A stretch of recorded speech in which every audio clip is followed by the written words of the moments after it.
Hello, welcome to my channel. Today, I choose the topic migraine to discuss about, and this topic that this video will involve the pathophysiology, clinical feature, diagnostic criteria, and indication for brain imaging in case of headache, and acute management and prophylactic of updated acute management and prophylactic treatment of migraine. So stay tuned and let's start. So let's start with pathophysiology.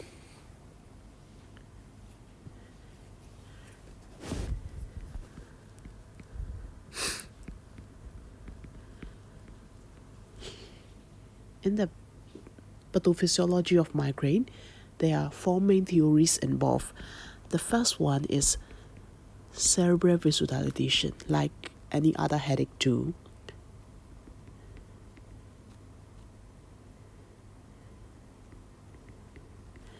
And since our cerebral blood vessel have perivascular nociceptor, and that is located on the vessel, and so if your vessel become dilated and stretched, the receptor will be activated, and then since it is the nociceptor, it can sense the pain, and the pain will reset, so headache may occur. So it is due to the cerebral vasodilation is the first pathophysiology. Okay, so what causes cerebral vasodilation? And so, but I want to mainly emphasize on the mediators involved in the headache and migraine. And so, in our body, 5-HT, there are so many 5-HT receptor, and in the brain, when it acts on the 5-HT 1D and 1F receptor, it is usually present in the brain, and if acts on this receptor, it will cause the vasoconstriction. The vasoconstriction doesn't result in the vasodilation, but if vasoconstriction occurs due to the rebound phenomenon, it might result in the vasodilation. It is due to the rebound process. So during the vasoconstriction, there will be some reduced supply of the blood to some areas of the brain. It might result in the transient abnormal sensation called aura. Aura, yeah, you all know. So aura in the maybe form of visual aura, like you will see the same electrical zigzag line in front of your eyes called fortification spectra, or like floaters in front of your eye, or in the form of sensory aura like tingling and numbness or sensation, or maybe in the form of motor aura like a few minutes weakness before the headache. That is what we call the heavy bleacher migraine. And in some, or it might involve the smell aura like abnormal smell before headache. Also, aura might occur at the onset of the headache, that before the onset of the headache is due to the vasoconstriction, but as a result of rebound vasodilation, the headache may occur due to cerebral vasodilation. Okay, it is the first pathophysiology. What is the second? The second is trigeminal nucleus activation. Trigeminal nucleus activation. So trigeminal nerve supply the half of the face, the face sensation, and so if the trigeminal nucleus become activated, there might be the unilateral, one of the trigeminal nucleus, right or left, that might be the unilateral headache. And so what are the factors that activate the trigeminal nucleus? It includes the CGRP, calcitonin gene related peptide, and like substance B, and like glutamate. Okay, so this is the second pathophysiology. And the third one is neurotransmitter imbalance.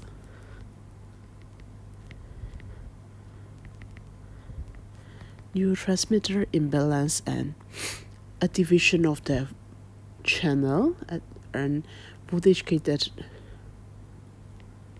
like calcium, sodium channel activation. This might also result in the headache, and the last pathophysiology is dopamine receptor activation. These also dopamine receptor activation can also result in the voltage-gated calcium channel activation, and since excess dopamine can cause vomiting, and so it might result in the vomiting.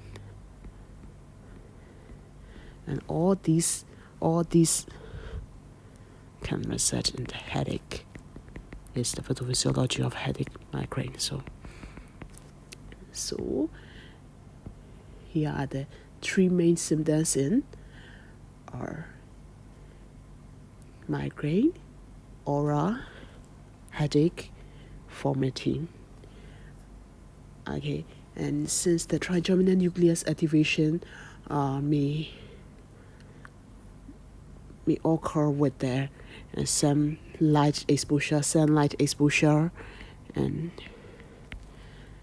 so it is sometimes associated with photophobia. It's one of the symptoms of migraine. Okay, so it is the pathophysiology. So we develop the drugs that directed to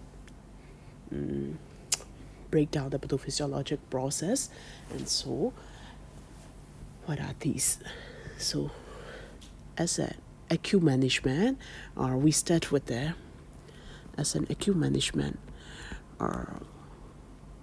for the first line, we start with a simple analgesic like paracetamol and the CID. It is just painkiller. Okay, for the second line, we directed against these mediators like 5-HT. In case 5-HT can cause vasoconstriction, so it will reverse the vasodilatation process and relieve the headache, and so we use the 5-HT agonists. 5-HT agonists. So what are the 5-HT agonists? 5-HT1D agonists are what they call is the triptans. Okay, 5-HT1D agonists. It is triptans. Okay, 5-HT1F agonists.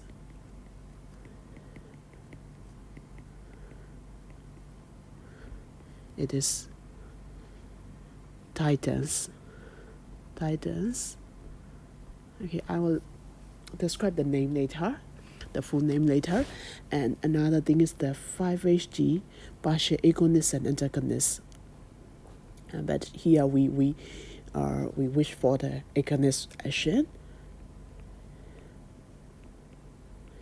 That is argotamine. Okay, so here are the triptans and argotamine are second line agent, and titans are third line agent. Okay, so there is also another third line agent, that is the CGRP antibody, CGRP inhibitory effect, and so what is called as keypens. It is the agents that reverse the effect of CGRP. Okay, so second lines are triptans and argotamine, and third line is titans, 1F, 5-HT1F agonist, and keypens. Keypens are CGRP inhibitory effect. Okay, and we use adjunctive treatment with the dopamine antagonist in case if the patient is vomiting.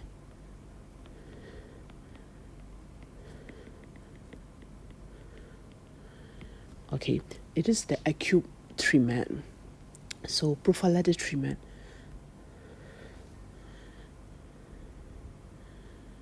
So beta 1 affect beta 1 at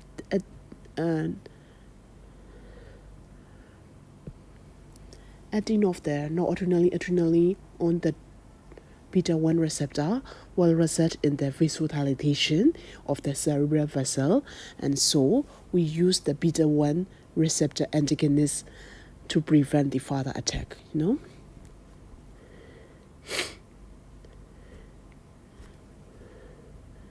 Beta 1 causes vasodilation, so we use the beta 1 receptor beta 1 receptor blocker as a preventive measure. Okay.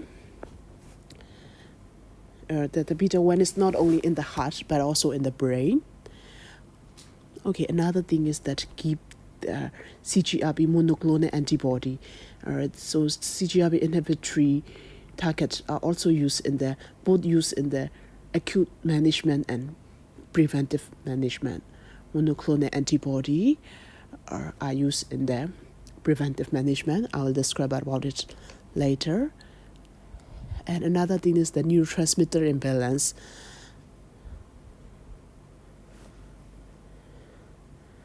So neurotransmitter imbalance.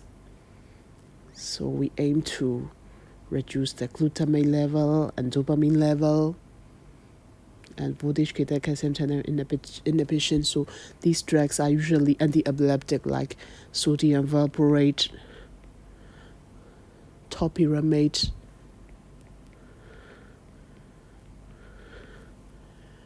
okay. And due to some other action, ACEI and ERB and some calcium channel blocker can also be used in the this headache prophylaxis, like their action for the extracerebral vasodilation and reduced cerebral vasodilation.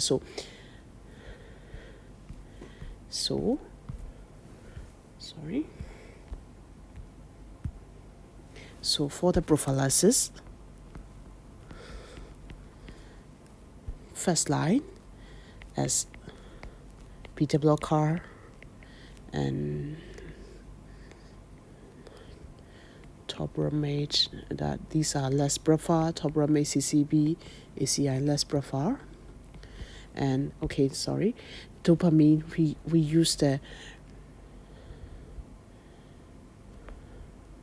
we can also use the tricyclic antidepressant or TCA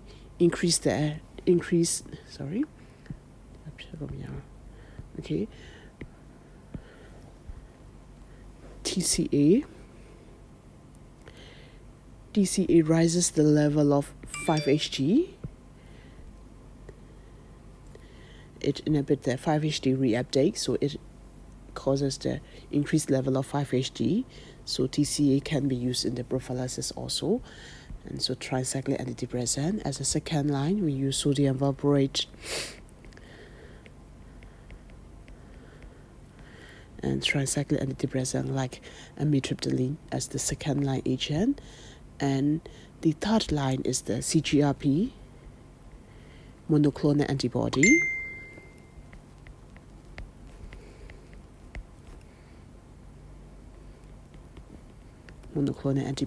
And sometimes we also use the botulinum toxin.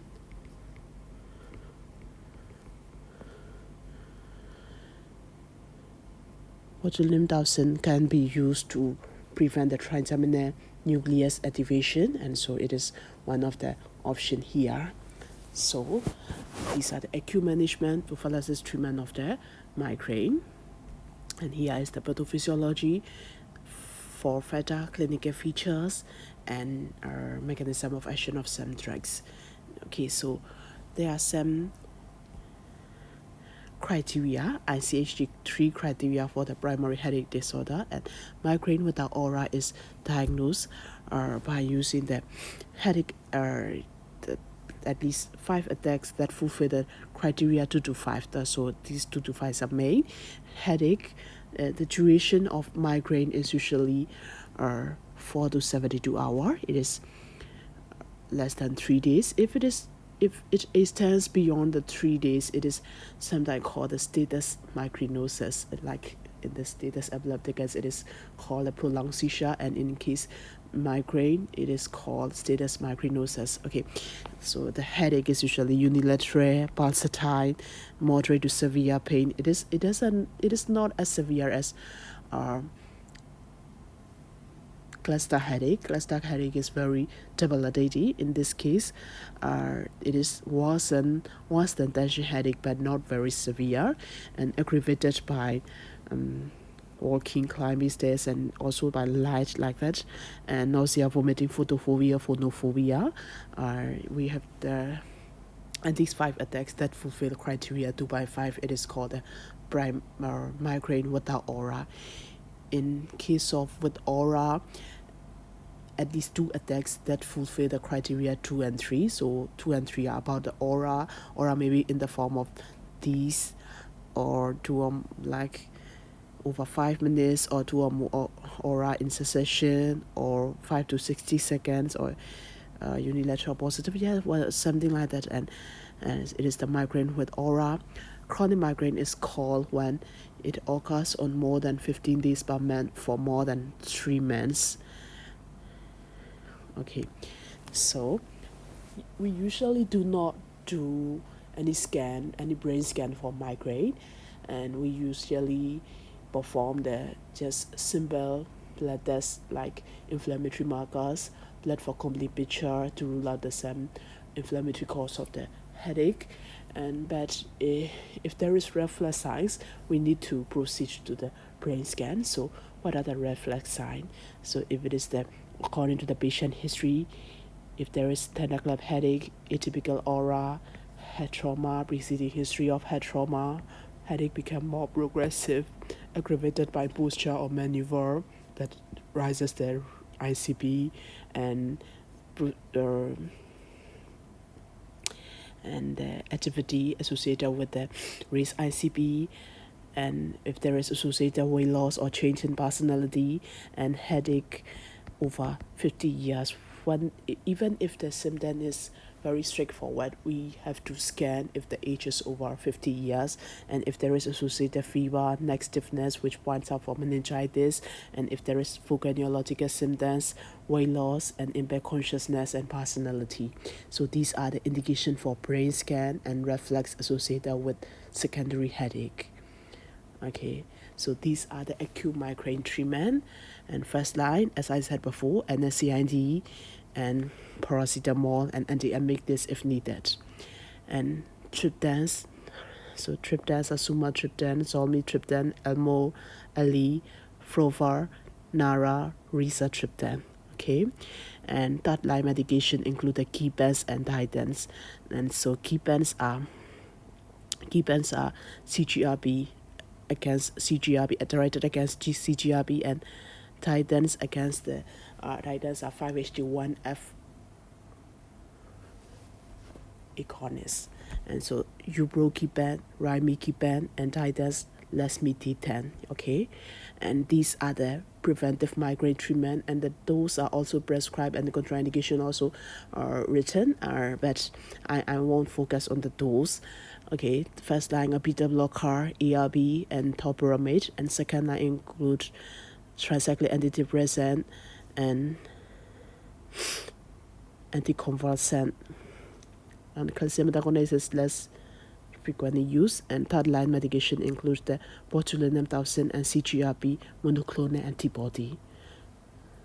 Okay, it is the fremanizumab, galcanezumab, and eptinezumab. Okay. So it is the short video about the migraine, pathophysiology, and management. Okay, thank you for listening my video. I will upload more video very soon and every week, and hope you enjoy my video. See you soon.